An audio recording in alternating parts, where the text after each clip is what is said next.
Hi everyone. Today we'll be discussing the importance of summarization skills in education, specifically focusing on how the explicit teaching of macrostructure and superstructure can improve students' ability while summarizing a text.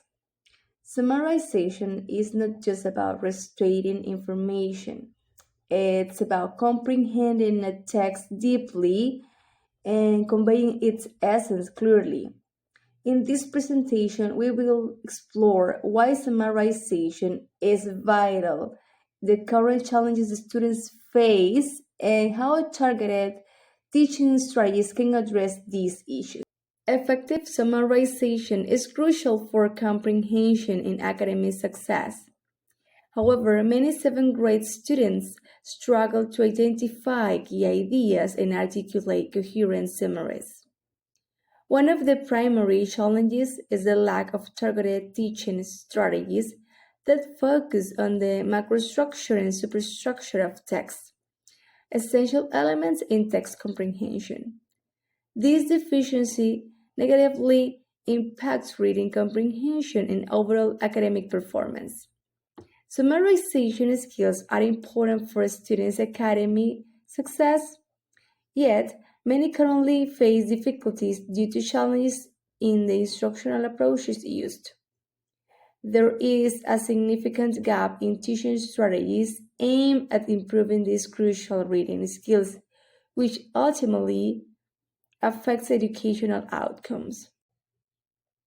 The aim of this study was to determine the effect of macrostructure and superstructure teaching on summary writing achievement. Now let's take a look at the theoretical foundations. When we talk about summarization, we have to consider the macrostructure and microstructure model proposed by Stein and Glenn back in 1979. Essentially, this model explains how texts are organized. They broke it down into key elements like setting, where and when things happen, the initial event that gets the story off, and the character's internal response to it. Then we have what the characters do to deal with the situation, the consequences of the actions, and finally how they react to the results.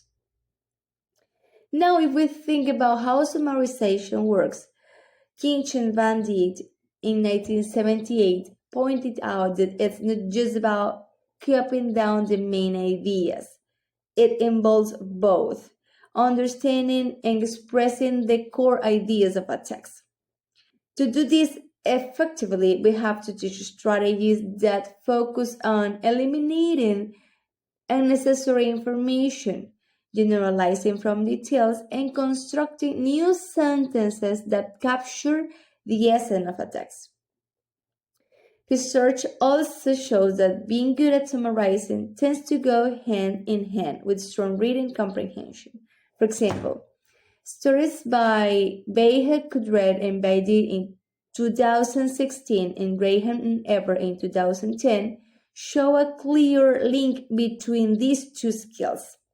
So when we teach summarization, we're actually helping students become better readers overall.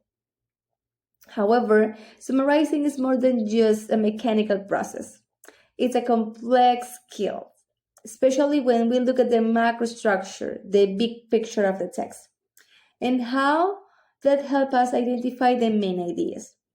On the other hand, the microstructure, it's all about how sentences and details connect to each other.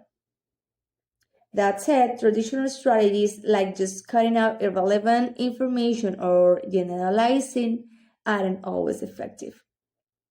Aiden in 2022 talks about this in her research, pointing out that without deep comprehension, students might miss the real meaning of the text. So it's crucial to teach strategies that encourage a deeper understanding rather than just surface level summarization. Hi everybody, my name is Reina Venezuela. And as we know, summarizing is a lifelong skill that greatly affects student learning. It is also a skill that students struggle with significantly because sometimes, as teachers, we do not pay too much attention to teach our students how to develop this important skill. Sometimes we just take for granted that they know how to do it, and especially when we have adult students. This is why this study follows an experimental quantitative method. Experimental quantitative research design refers to a method used to study cause and effect relationship by manipulating an independent variable to determine its effect on dependent variable. In this case, if teaching macrostructure and superstructure can significantly enhance summarization achievement among readers. The study was conducted with 22 seventh grade students in a public secondary school. The data was collected with a total of 132 summary texts in which students summarized 5 stories. The researchers began by assessing the students' summarization skills using the pretest and then implemented an instructional intervention over 6 weeks. After the intervention, they reassessed the students using the post-test to determine any changes in their summarization abilities. The summaries were scored using the test summary evaluation rubric. This rubric likely provides a standardized way to assess the quality of the summaries based on predetermined criteria, such as shape that include grammar, punctuation, spelling, content that include a main idea, writing a title, and style that include, for example, direct citation or imitation based on the macrostructure and superstructure principles. Now let's talk about the findings and conclusions. A significant difference was found in the pretest and post-test average with higher scores in the post-test. So the students' achievement increased on all 12 criteria evaluated, with the least increase observed in grammar, spelling, punctuation, and direct quotation or imitation. So the findings suggest that summarization teaching focused on macrostructure and superstructure feature can improve student summarization achievement. And also, the study highlights the importance of considering the development characteristics of student groups when determining the duration of summarization strategy training.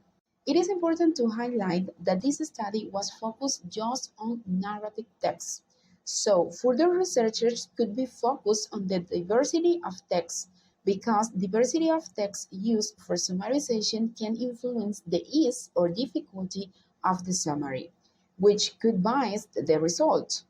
And also, a long-term follow-up of this study could determine if the improvements were maintained over time, because it is difficult to ensure that with such a short duration of the intervention.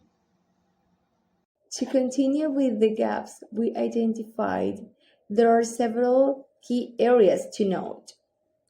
There's also insufficient emphasis on student variability, which is crucial since not all students learn or comprehend in the same way. Additionally, there is an absence of practical applications, showing how these strategies could directly be implemented in the classroom. Another point is the neglect of technological tools, which could be very useful in enhancing summarization and skills in today's modern context. The article also shows limited empirical evidence, meaning more studies are needed to validate the findings. Furthermore, there's an overemphasis on mechanical strategies without deeper comprehension and a potential bias in the theoretical frameworks used, which could affect the results. And lastly, there's a lack of clear feedback mechanisms, which could help students actively improve their summarization skills.